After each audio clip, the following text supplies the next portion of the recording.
তোমাকে ডাইনি বুড়ি, তুমি এবার বাঁচবে না। তুমি যখন একটা সেবিকার জায়গাতে বলেছিল তুমি শুধরিয়ে যাও, কন্ট্রোভার্সি জোনে নেমে গেছো, কন্ট্রোভার্সি থেকে তুমি সেবিকা হয়ে যাও, তারপরে তোমাকে তুমি সবসময়ের জন্যে লোকের নিয়ে আলোচনা করছো, এটা ভালো মহিলার কাজ, একটা ভালো মানুষের কাজ না। সেখান থেকে দাঁড়িয়ে তুমি তো একটা, তুমি সেবিকা বলে লোকের পরিচয় করো, আমার এখানে ভালো হয়েছে। আর এইসব একটু আগে যে নাটকটা করলাম, ওই নাটকের ফল উনি এই নাটকটা করে, ক্যামেরা ফিট করে, লোক ফিট করে, চোখ ফিট করে, সমস্ত কিছু। আসবো এবার আসবো, সেইটা মানে রেডি করা মাল।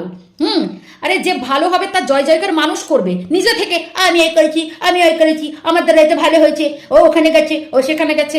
ডাইনি বুড়ি, যে যেখানে তাকাচ্ছ তাকাও, তোমার পেছনে আমি লেগে আছি। আর শুধু তোমাকে বললাম, আমাকে বলেছো একটুখানি, তাই তোমার পেছনের ওই যে ব্যাকগ্রাউন্ডে যিনি ধুতি পরে কাজ করেন তার কথাটা বলে দিলাম, পুজোর কথাটা, বুঝতে পেরেছো? এবার যদি তুমি নাটক আবার মেরেছো, কোথাও গিয়ে দেখেছি কেউ আমাকে স্ক্রিনশটটা পাঠিয়েছে, তো মানে আমি বলেছি না, যদি কেউ চায় আমার সব কিছু তোলা আছে।